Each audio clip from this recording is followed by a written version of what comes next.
अस्सलाम वालेकुम students, welcome to my channel Graphene Academy of Sciences learn with ease. Bio का chapter cell cycle हमने start किया हुआ है। तो आज उसका थर्ड टॉपिक माइटोसिस की सिग्निफिकेंस ऑफ माइटोसिस हम स्टडी करेंगे। माइटोसिस को हमने डिटेल में देखा। माइटोसिस क्या है? Mitosis is a type of cell division in which a cell divides into two daughter cells each with the same number of chromosomes as were present in the parent cell. फिर हमने उसकी different phases देखी, karyokinesis, cytokinesis, prophase, metaphase, anaphase, telophase और फिर cytokinesis. एक parent cell to daughter cells में divide हो जाता है। ये सब हमने डिटेल में देखा।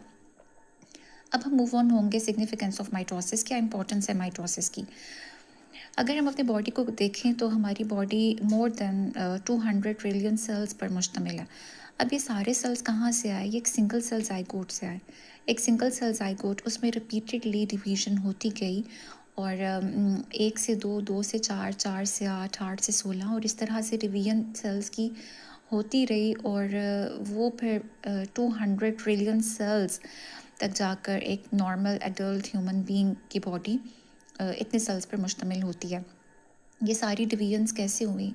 Just because of mitosis. तो माइटोसिस का जो मेन सिग्निफिकेंस है दैट इज़ ग्रोथ। ग्रोथ जो है वो सिर्फ और सिर्फ माइटोसिस की वजह से होती है। ग्रोथ में क्या होता है कि ऑर्गेनिज्म का साइज़ इंक्रीज़ होता है। साइज़ इंक्रीज़ हुआ इट मीन्स उसमें नंबर ऑफ सेल्स इंक्रीज़ हुए हैं। तो माइटोसिस ही रोल प्ले करता है कि एक जैसे पेरेंट सेल्स से आइडेंटिकल सेल्स, जिन्हें हम डॉटर सेल्स कहते हैं, वो माइटोसिस के रिजल्ट में बने। फर्स्ट इंपॉर्टेंस होगी हमारी सिग्निफिकेंस ऑफ माइटोसिस होगी ग्रोथ। एक और रोल प्ले करता है माइटोसिस, वो है सेल रिप्लेसमेंट।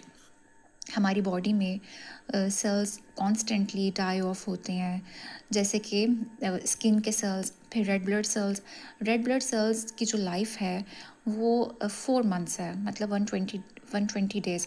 आफ्टर 120 डेज़ जो ओल्ड रेड ब्लड सेल्स होते हैं वो ख़त्म हो जाते हैं और उनकी जगह नए माइटोसिस से बने हुए red blood cells blood stream में ऐड हो जाते हैं। इसी तरह डाइजेशन में हमारी वॉल्स ऑफ इंटेस्टाइन, उनके सेल्स डैमेज होते हैं, वो रिप्लेस होते हैं न्यू वन से। सेम इसी तरह से हमारी स्किन के सेल्स।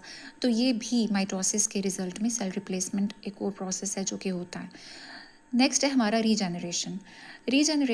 कुछ ऑर्गेनिजम्स ऐसे हैं, स्पेशली सी स्टार, कि अगर किसी वजह से किसी प्रेडेटर की वजह से उनकी कोई एक आर्म, बॉडी का कोई एक पार्ट डैमेज हो जाए तो वहाँ पे माइटोसिस के रिज़ल्ट में नए सेल्स आ जाते हैं और वो part, for example arm, starfish के केस में अगर डैमेज हुई है तो वो रीजनरेट हो जाती है। It also happens because of mitosis. यहाँ डायग्राम में भी आपको नज़र आ रहा होगा, स्टारफिश, इसकी एक आर्म ब्रेक हो गई, वहाँ पे माइटोसिस का प्रोसेस हुआ और वो फिर रीजनरेट हो गई।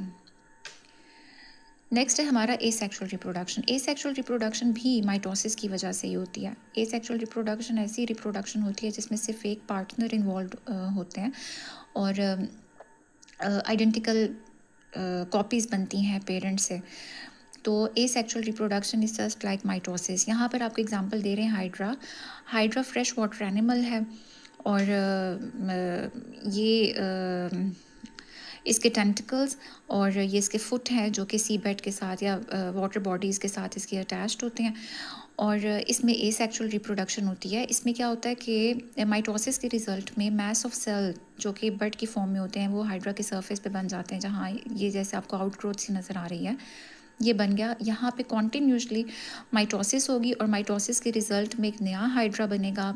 वो कभी पेरेंट के साथ अटैच रहकर अपनी पूरी लाइफ गुजारता है और कभी वो डिटैच हो जाता है और एक इंडिपेंडेंट हाइड्रा के तौर पर अपनी लाइफ कंटिन्यू करता है। तो ये होगी हमारी सिग्निफिकेंस, जिसमें हमने कवर किया growth, cell replacement, regeneration, asexual reproduction.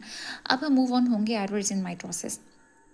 कभी कभार ऐसे होता है कि माइटोसिस का प्रोसेस रॉन्ग हो जाता है, स्पेशली एनाफेज में, जबकि सिस्टर क्रोमैटिड्स क्रोमोसोम के फेल हो जाते हैं सेपरेट होना। तो ऐसे में क्या होगा कि एक डॉटर सेल दोनों सिस्टर क्रोमोसोम्स रिसीव कर लेगा और जो दूसरा डॉटर सेल है उसको कुछ भी नहीं मिलेगा।